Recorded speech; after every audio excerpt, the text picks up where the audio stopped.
Halo guys, selamat datang kembali di channel Irfan Akbar 67. Dalam video kali ini gua mau bahas tentang Tensei Stara Slime Dataken atau sering dikenal dengan Tensura. Sekarang gua bakal bahas lanjutan anime Tensura berdasarkan light novelnya. Di video ini gua bakal merangkum light novel Tensura volume 9. Video ini adalah part 2 dari pembahasan volume 9. Video ini adalah kelanjutan dari video sebelumnya. Jadi buat kalian yang belum nonton video yang sebelumnya, kalian bisa nonton videonya terlebih dahulu. Video ini satu udah jelas spoiler untuk lanjutan animenya. Jadi buat kalian yang gak suka spoiler, kalian bisa close video ini. Sebelum kita mulai, gua mau ngingetin lagi ke kalian, jangan lupa untuk subscribe channel ini. Dan jangan lupa juga untuk nyalain loncengnya, supaya kalian dapat notif kalau channel ini update video terbaru.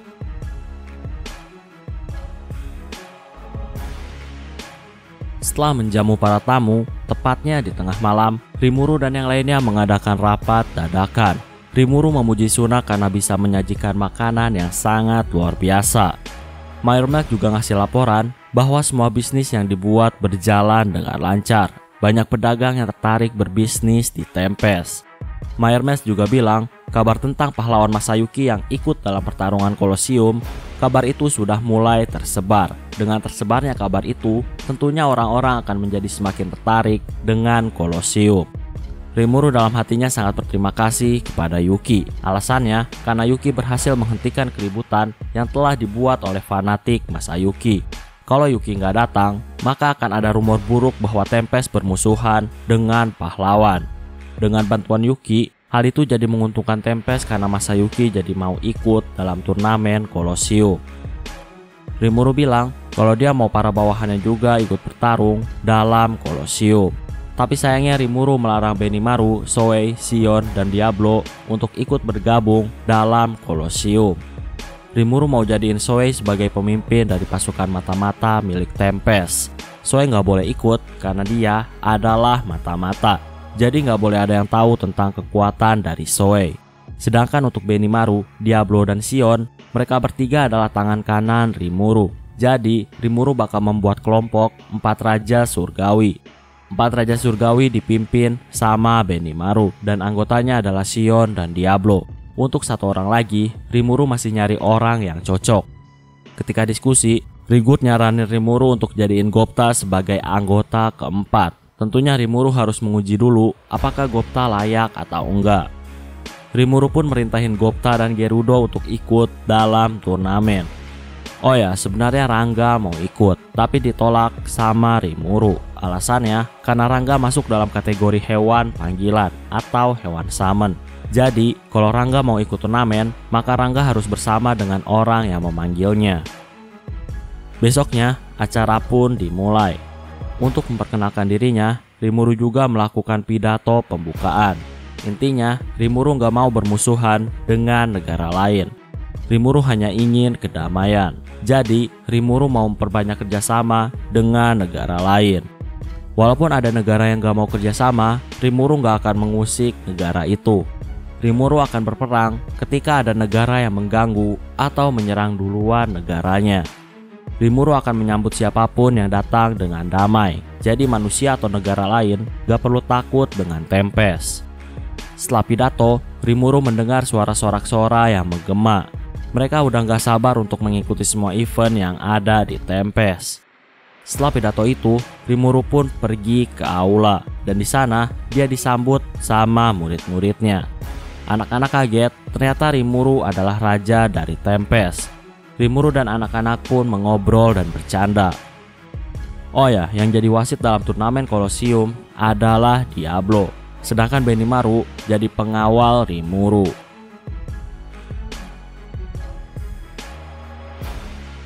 Hinata menghampiri Rimuru yang sedang bermain dengan anak-anak. Keributan sedikit terjadi. Di sini anak-anak menggoda Hinata dan itu membuat Hinata kesal. Hinata pun menghajar salah satu dari anak-anak. Setelah keributan, mereka mengobrol. Setelah mengobrol, Hinata menawarkan diri untuk menjaga anak-anak selama event berlangsung. Anak-anak pun terlihat sangat senang. Hinata pun pergi bermain bersama anak-anak. Tapi sebelum pergi, Hinata ngasih tahu bahwa Ruminas ada di Tempest. Rimuru kaget, ternyata Ruminas udah ada di Tempest. Hinata bilang Ruminas ada di Tempest dari malam. Ruminas ada di gereja baru yang telah dibuat oleh Tempest. Setelah ngasih tahu itu, Hinata pun pergi bersama anak-anak. Gak lama, Yuki datang menemui Rimuru. Yuki bilang kalau dia terkejut karena bisa melihat Hinata tersenyum. Menurut Yuki, pakaian Hinata juga sangat mahal dan modis. Hinata seperti seorang mahasiswi. Setelah mengobrol, Rimuru, Benimaru, dan Yuki, mereka semua pergi ke tempat rumah opera. Di sana juga udah banyak pengunjung. Pengunjung di sini tentunya adalah pengunjung yang punya banyak uang dan punya banyak waktu. Di rumah opera bakal ada pagelaran seni budaya. Tentunya Rimuru udah nyiapin segala hal untuk mensukseskan rumah opera. Di rumah opera ada berbagai alat musik yang udah dibuat. Untuk pembukaan acara rumah opera menyajikan musik klasik. Semua orang menikmati lagu dari musik klasik. Setelah musik klasik, musik pun berubah jadi musik pop. Setelah itu beralih lagi ke musik orkestra. Shion dan Suna juga bermain di acara tersebut. Suna main piano, sedangkan Shion main biola. Rimuru kaget karena Shion bisa bermain biola. Intinya, acara musik yang dibuat benar-benar sangat sukses. Semua orang menikmati musik di rumah opera. Setelah dari rumah opera, Rimuru pun menuju museum. Vesta dan Gabil menyambut Rimuru dan yang lainnya. Vesta memandu para tamu berkeliling museum. Salah satu barang yang ada di museum adalah ramuan penyembuh yang pertama kali dibuat oleh Rimuru. Supaya acara museum gak membosankan, Vesta pun melakukan eksperimen menggunakan ramuan penyembuh. Ramuan penyembuh yang dibuat ternyata bisa menormalkan kembali pedang yang telah patah. Memperbaiki senjata dengan ramuan penyembuh membuat semua orang yang melihat menjadi terkesima. Tentunya gak semua senjata bisa diperbaiki oleh ramuan penyembuh. Ada beberapa syarat yang harus dipenuhi. Vesta juga jelasin gimana cara ramuan itu bekerja. Tentunya biar lebih jelas, Vesta dan Gabil menjelaskan dengan menggunakan layar proyektor yang sudah ada gambarnya. Para pengunjung takjub dengan teknologi yang ada. Vesta menjelaskan dengan detail tentang tumbuhan-tumbuhan dalam ramuan penyembuh yang sudah dibuat. Para pengunjung gak percaya kalau Vesta menjelaskan secara detail tentang penemuannya. Menurut pengunjung, Vesta harusnya presentasi di universitas, bukan di museum. Presentasi Vesta dan Gabil kemungkinan besar akan menarik minat para ilmuwan dari berbagai penjuru. Dengan begitu, maka akan semakin banyak ilmuwan yang melakukan penelitian di Tempest.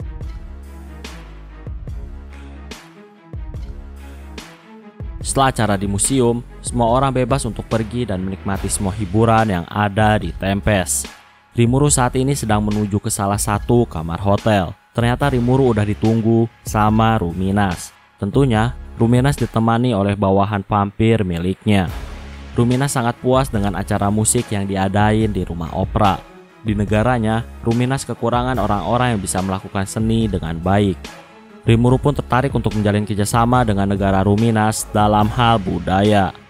Ruminas juga mau mengirim peneliti di negaranya untuk melakukan penelitian di Tempest. Ruminas menyebut kelompok orang yang meneliti di negaranya dengan sebutan Sarmaunter. Ruminas berharap jika Sarmaunter dapat belajar banyak dari Tempest. Tentunya, kalau Rimuru menerima tawaran Ruminas, Ruminas bakal ngasih sebuah skill kepada Rimuru. Ruminas bilang kalau skill yang dia kasih adalah skill yang sangat luar biasa. Dengan skill itu, Rimuru bisa membagi kekuatannya dengan para bawahannya. Jadi, para bawahannya bisa pakai kekuatan Rimuru. Rimuru tertarik dengan skill yang bakal Ruminas kasih ke dia. Rimuru pun menerima semua permintaan dari Ruminas. Singkatnya, dengan skill baru Rimuru, para bawahan Rimuru bisa pakai kekuatan Rimuru jika menggunakan nama Rimuru ketika mengucapkan mantra sihir. Jadi, sama kayak orang-orang gereja barat yang ketika menyerang, mereka menggunakan nama Ruminas ketika melantunkan sihir. Saat itu, gereja barat meminjam kekuatan dari Ruminas. Ruminas dan Rimuru masih mengobrol. Ruminas bilang, di antara para tamu ada orang yang punya aura mengerikan. Rimuru bilang kalau dia juga udah tahu bahwa ada dua orang yang punya aura mengerikan. Ruminas peringatkan Rimuru untuk tidak lengah. Di malam hari, Rimuru makan malam di meja yang sama dengan Yuki dan Hinata. Mereka tentunya mengobrol tentang event yang sudah terjadi, mulai dari musik dan acara di museum. Hinata dan Yuki kagum dengan Rimuru. Rimuru bisa menciptakan banyak hal yang sangat luar biasa. Kemajuan demi kemajuan dibuat oleh Rimuru dengan mudah.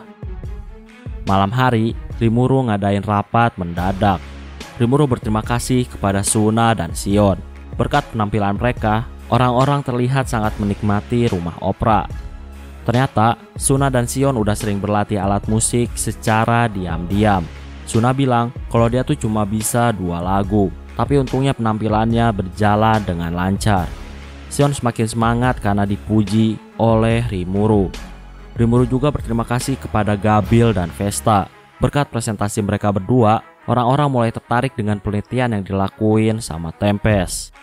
Diablo juga ngasih laporan bahwa peserta yang terpilih dalam turnamen hanya ada 6 orang. Tentunya jika ditambah dengan Gupta dan Gerudo, totalnya mencapai 8 orang. Soe juga ngasih laporan bahwa murid-murid Rimuru telah bersenang-senang. Bahkan mereka mendukung Masayuki ketika di Kolosium. Rimuru senang ketika mendengar murid-muridnya sangat senang.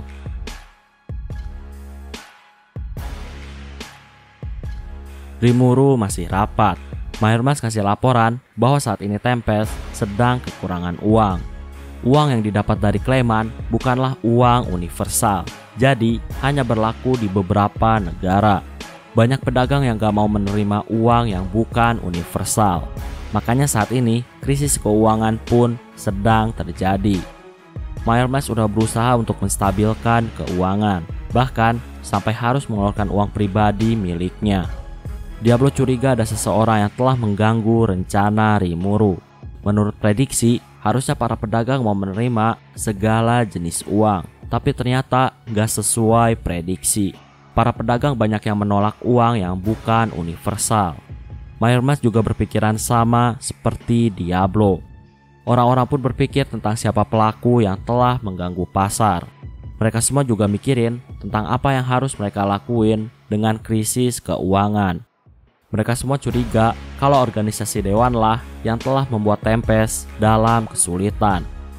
Gak lama, Shion bersikeras untuk membuat aturan yang memaksa para pedagang mau menerima uang yang bukan universal. Jadi, mau gak mau pedagang yang mau berdagang di Tempest harus ikut aturan Tempest dengan menerima segala jenis uang. Shion bilang, walaupun negara barat bakal gak suka dengan aturan yang memaksa, bagi Shion hal itu bukanlah masalah. Tempest saat ini udah banyak bekerja sama dengan negara besar, jadi gak perlu pusing mikirin negara-negara barat. Rimuru dan yang lainnya pun diskusi tentang langkah terbaik yang harus mereka ambil.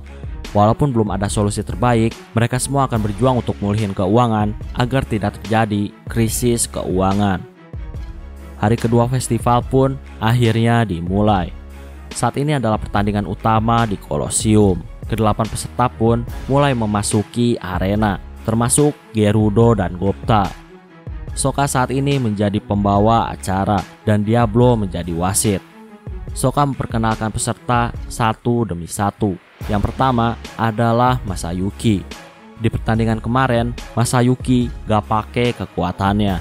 Anggota partinya lah yang mengalahkan musuh dan membuat Masayuki menang tanpa bertarung. Peserta kedua adalah Jinrai yang merupakan anggota party dari Masayuki. Peserta ketiga adalah Kai.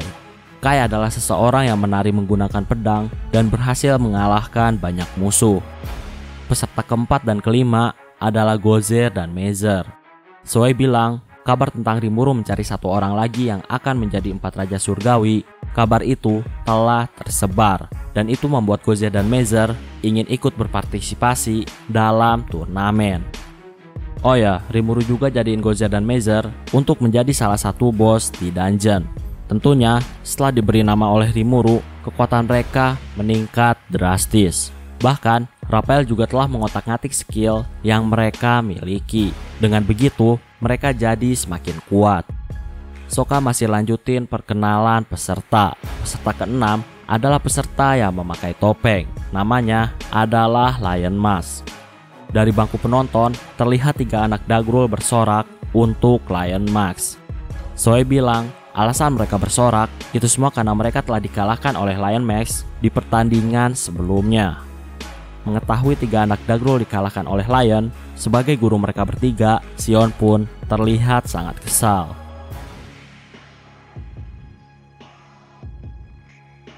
Sokka masih lanjutin perkenalan mereka. Peserta ketujuh adalah Gupta. Tentunya, Gupta terlihat seperti orang lemah dan banyak orang yang meragukan kekuatan Gupta. Peserta ke-8 adalah Gerudo. Rimuru pun memasuki tempat yang telah disediakan di arena Kolosium.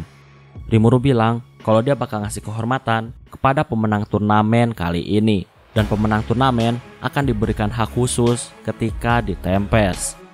Sedangkan untuk Masayuki, maka Rimuru akan menerima tantangan bertarung dari Masayuki. Gak lama, Kai bilang kalau dia juga mau menantang Rimuru jika berhasil menang dalam turnamen. Kai bilang kalau dia jauh lebih kuat dibandingkan Masayuki. Rimuru bilang kalau tantangan langsung kepada Rimuru hanya berlaku untuk Masayuki. Kalau ada orang lain yang mau menantang Rimuru, maka orang itu harus bisa ngalahin 4 Raja Surgawi terlebih dahulu. Setelah mengalahkan 4 Raja Surgawi, maka orang itu punya hak untuk menantang Rimuru. Mendengar itu, Kai meremehkan Rimuru. Kai bilang siapapun lawannya, semua akan takluk di hadapannya. Rimuru melihat Diablo yang terlihat sangat kesal. Sebelum Diablo bertindak, Rimuru pun ngizinin Kai untuk menantang Rimuru jika Kai berhasil menang dalam turnamen. Kai juga meremehkan semua peserta yang ikut. Rimuru ngasih semangat kepada bawahannya yang ikut dalam turnamen. Undian pun akhirnya dimulai. Gozer akan melawan Meiser. Masayuki akan melawan Jinrai. Kai akan bertarung melawan Gupta. Dan Gerudo akan bertarung melawan Lion Max. Oh ya, Rimuru tuh sebenarnya tahu identitas dari Lion Max. Lion Max adalah salah satu dari bawahan Milim. Rimuru penasaran apakah Gerudo bisa ngalahin bawahan Milim atau enggak. Pertandingan pertama akan segera dimulai. Gozer dan Meiser senang karena akhirnya mereka akan bertarung. Mereka sebelumnya adalah musuh bebuyutan selama ratusan tahun. Jadi pertandingan ini akan menjadi pembuktian siapa yang lebih kuat di antara mereka. Pertarungan pun akhirnya dimulai. Bentrokan antara perisai dan kapak melawan perisai dan tombak pun akhirnya terjadi. Gozer terus menggunakan kapaknya, sedangkan Meiser menahannya dengan perisai. Meiser juga memakai tombak untuk menyerang, dan Gozer menahannya juga pakai perisai. Pertarungan antara keduanya berjalan sangat sengit. Jual beli serangan terus dilakukan oleh keduanya. Mereka berdua saling menumpahkan darah, dan itu sangat disukai oleh penonton Kolosium. Pertarungan mereka udah berlangsung selama 20 menit. Gozer pun melemparkan kapak miliknya dan itu berhasil melukai tangan kiri dari Meiser. Tapi ternyata itu adalah strategi dari Meiser. Meiser pun langsung menusukkan tombaknya sebanyak 2 kali ke dada Gozer. Gozer pun menggunakan tanduk petir yang berhasil melukai mata dan tangan kanan dari Meiser. Meiser juga tentunya tersambar petir. Gak lama, berkat skill baru dari Gozer, semua luka yang ada di dada Gozer pun menghilang dan sembuh dengan cepat. Pemenangnya adalah Gozer. Meiser terlihat kesal karena dikalahkan oleh Gozer. Penonton sangat menyukai pertarungan mereka.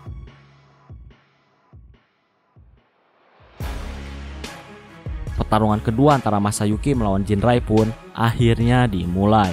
Tentunya Jinrai langsung menyerah karena dia adalah anggota party dari Masayuki. Tapi anehnya, para penonton menyukainya padahal tidak ada pertarungan di babak kedua. Pertarungan ketiga adalah pertarungan Kai melawan Gupta. Kai langsung menusukkan pedangnya ke arah Gupta, tapi serangan itu masih belum bisa menembus baju jirah milik Gupta. Gupta terkejut karena serangan Kai sangat cepat. Kai terus-menerus menyerang Gupta menggunakan pedangnya. Gupta berusaha untuk menghindar. Terlihat wajah putus asa Gupta dalam menghindari semua serangan dari Kai. Karena Gupta terus menghindar, Kai pun mulai mengejek Gupta. Dari semua serangan beruntun, Gupta hanya kena 1 kali serangan. Itu pun hanya luka ringan. Rimuru pun teriak dan dia menjanjikan Gupta bahwa Rimuru akan menambah uang saku untuk Gupta jika Gupta berhasil menang. Gupta pun terlihat semangat. Gupta pun memanggil Direwolf. Ternyata yang dipanggil Gupta adalah Rangga. Rimuru terkejut karena Rangga tiba-tiba menjadi hewan panggilan dari Gupta. Kai langsung diserang oleh Rangga dan Kai pun akhirnya dikalahkan. Pemenang pertarungan kali ini adalah Gupta. Pertarungan terakhir adalah pertarungan antara Lion Mask melawan Gerudo. Gerudo melepas semua armor yang melekat di tubuhnya. Gerudo mau bertarung tanpa senjata. Melihat Gerudo, Lion juga mau bertarung tanpa senjata. Gerudo dan Lion saling jual beli pukulan. Pertarungan mereka adalah pertarungan seni bela diri. Pertarungan adu pukul yang sangat sengit pun akhirnya terjadi. Gerudo pun terkena serangan beruntun dari Lion. Tapi hal itu masih belum bisa membuat Gerudo terluka.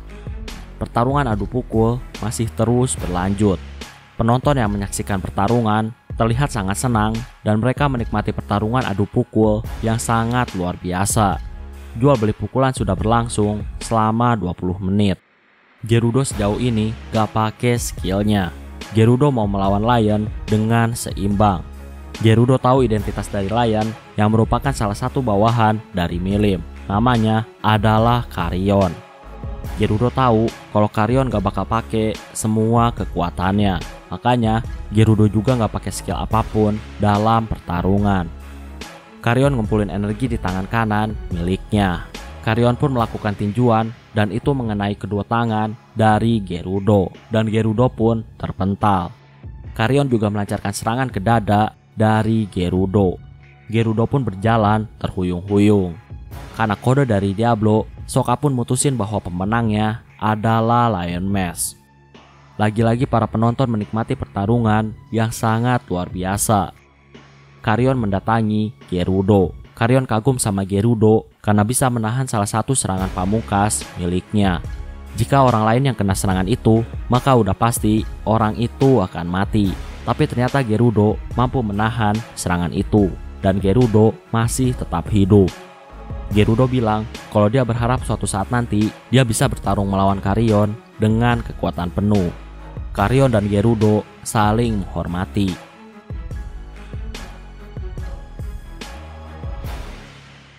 Setelah pertarungan berakhir, pertarungan babak selanjutnya akan diteruskan sesudah istirahat. Pertarungan selanjutnya adalah pertarungan antara Masayuki melawan Gozer. Rimuru senang karena akhirnya dia bisa melihat kekuatan dari Masayuki. Ketika melihat Masayuki, Rimuru ngerasa kalau Masayuki seperti orang yang sedang ketakutan. Gozer pun mengejek Masayuki. Masayuki dengan santai bilang kalau dia nggak tertarik bertarung dengan orang yang sudah kelelahan akibat pertarungan sebelumnya. Masayuki juga mulai memprovokasi. Dia bilang kalau Gozer nggak cocok untuk jadi 4 raja surgawi. Bagi Masayuki, Gerudo jauh lebih cocok untuk jadi 4 raja surgawi. Masayuki bilang kalau sebaiknya pertarungan mereka ditunda terlebih dahulu. Masayuki bakal pergi ke dungeon dan dia akan bertarung serius melawan Gozer di sana. Masayuki bilang kalau dia mau bertarung dengan adil.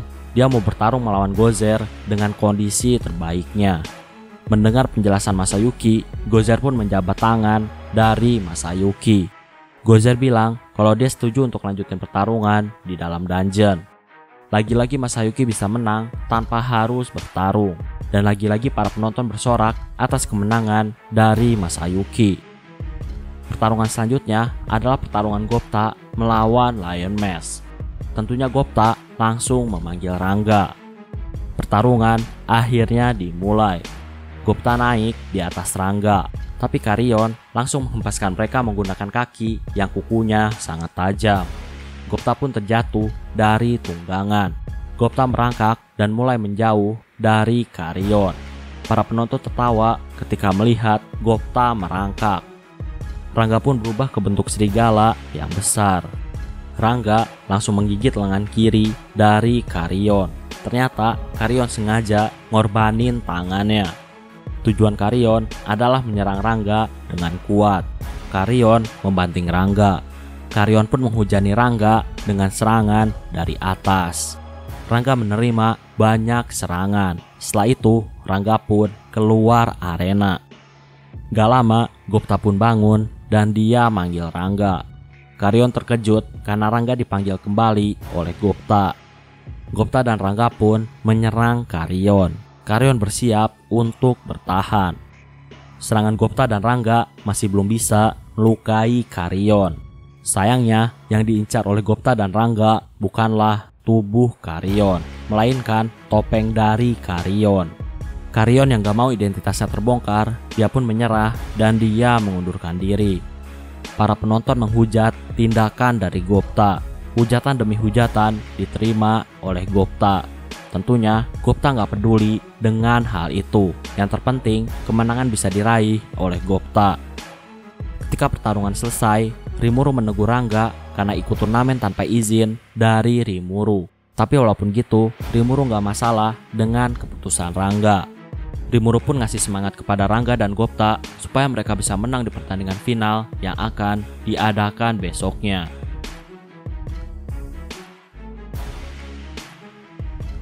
Oke, kayaknya cukup untuk video pembahasan kali ini. Terima kasih karena udah nonton video ini sampai habis. Jangan lupa untuk subscribe, like, dan yang paling penting adalah jangan lupa untuk share video ini ke teman-teman kalian. Sampai bertemu kembali di video-video selanjutnya. Terima kasih.